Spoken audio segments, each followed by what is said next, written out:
and welcome to the P3A podcast. I'm your host, Houston Schulte, and today I'm here with my co-host, Ron Linenfelser, and our guest speaker, Megan McGlasson. Thanks so much for having me.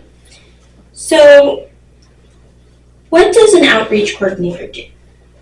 So, an outreach coordinator is a business development person. So my job is to go and spread the good word about my organization, Illinois Recovery Center, to the community. So I'm going to hospitals, sheriff's departments, anyone I think someone with a substance use addiction might go to, and trying to get there first so my information's ready for them. Okay, so Illinois Recovery Center, is that an independent agency? Yes, sir. So we are privately owned. We were founded by a couple of guys who'd been through recovery themselves and who felt like there had to be a better way to do it than the way they'd been detoxing before. So how did you become involved or employed there? So I was involved in nonprofits before this. I confidently say I'm a nonprofit girl, but I felt like nonprofits were a little bit reactive and I wanted to be more proactive, getting ahead of somebody's struggle and really putting them on a path to kind of change things before they came needing services further down the road. How long have you been working there? I started in January of this year, actually, so I'm a newbie. So what is the makeup of the staff there? Is it doctors, nurses? So we do have a doctor. We have nurses on staff. We have peer recovery specialists. Every client who comes to us gets case managers who help them plan their life after recovery.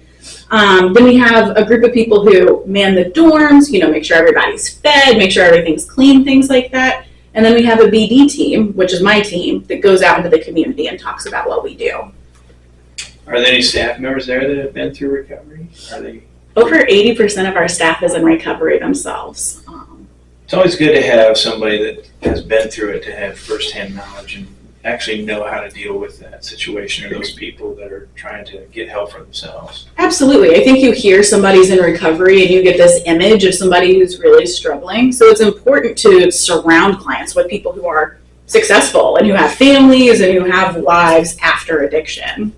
So you're saying, like, if somebody walked in there, you would have no idea that these business people have been through recovery themselves, right? Absolutely. We actually played trivia with my family and some of our staff, and my family was blown away that they were in recovery. I love trivia. Me too. Addiction shows no prejudice, though. I mean, you can.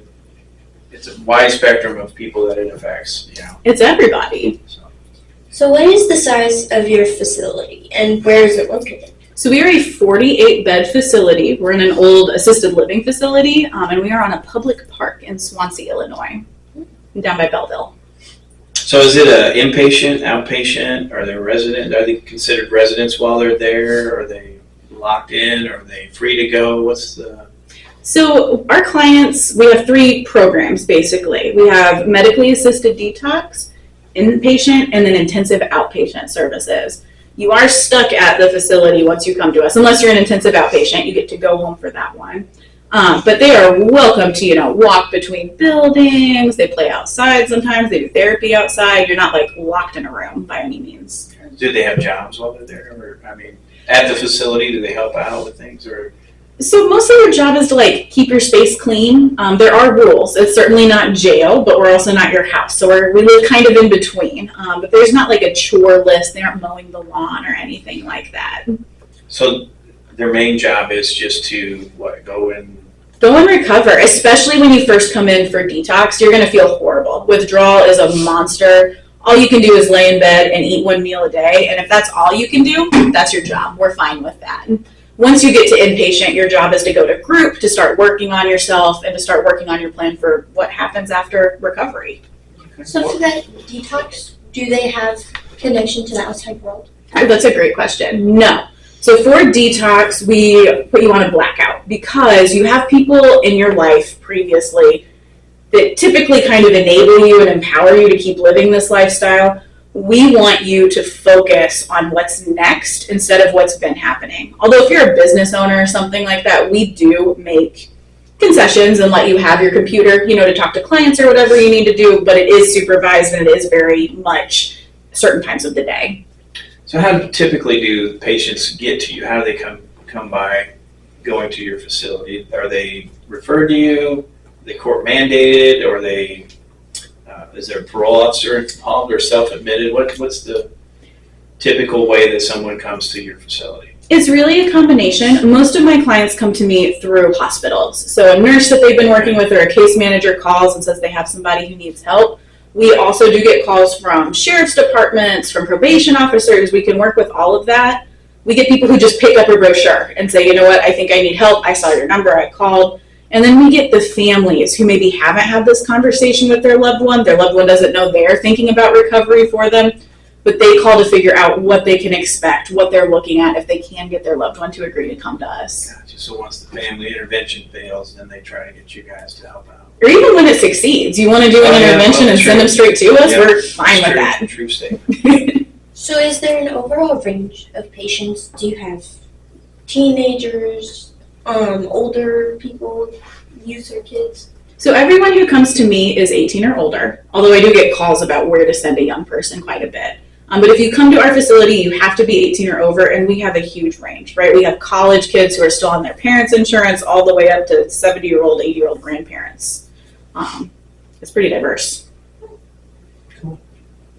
Are there ever any repeat clients? Absolutely. That go through the program but need to do it over again, or? Yeah, recovery is not linear. So like one of my best friends went through recovery 11 times before it stuck. And now she works in the space with me. She's wonderful. But so we do get repeat clients. We always welcome our clients back with open arms, unless you've gotten a little bit too comfortable. You're coming back because we're the convenient option and you're not really committed to making a change. In that case, I'm going to try and refer you out and change things up. So hopefully you get the help you need to make it stick. So what are the conditions that got some clients using?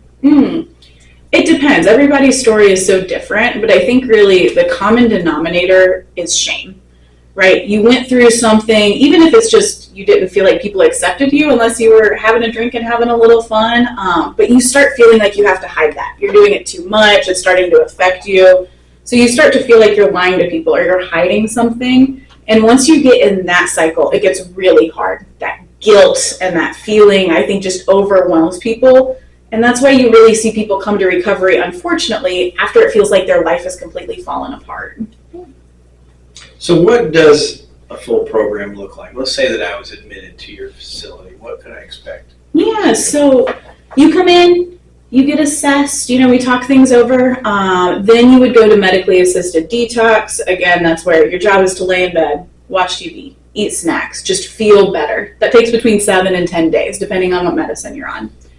After that, you come to inpatient for anywhere between like 28 and 35 days. Some people extend that. That's when you're going to groups. That's when you're working with your case manager. Your job is to start thinking about the science behind why you're here. And then after that, we'll graduate you to intensive outpatient, which is 4 days a week, 3 hours a day. You're still getting that group. You're still getting that accountability, but you're starting to go back to your old life, right? You can work a job. You can go home at the end of the night and see your family, things like that. Yeah, so, get snacks. I like the snacks. Oh my gosh, the food is so good. So what is the process to get into the program?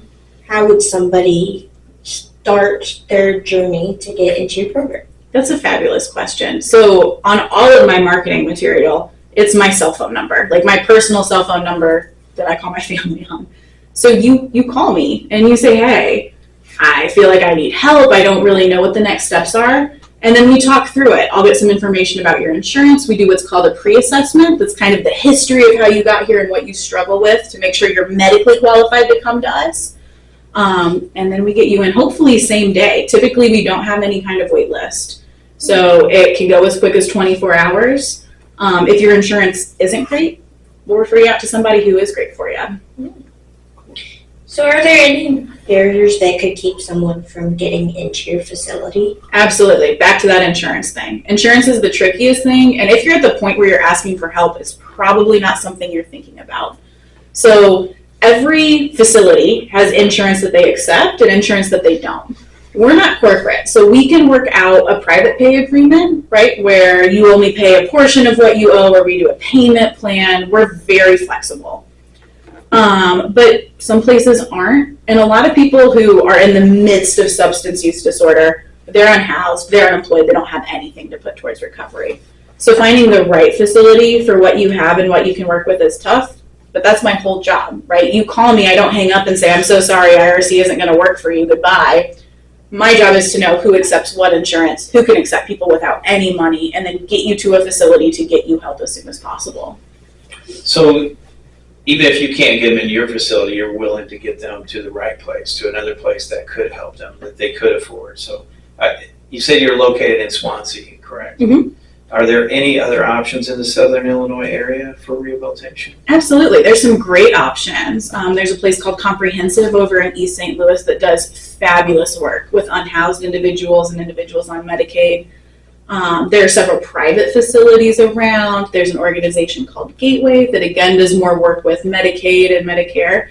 And my whole job is to be friends with these people, right? Because there's so much substance use, we don't have to be territorial. Someone's always going to need help. It's just my job to figure out where they need to go.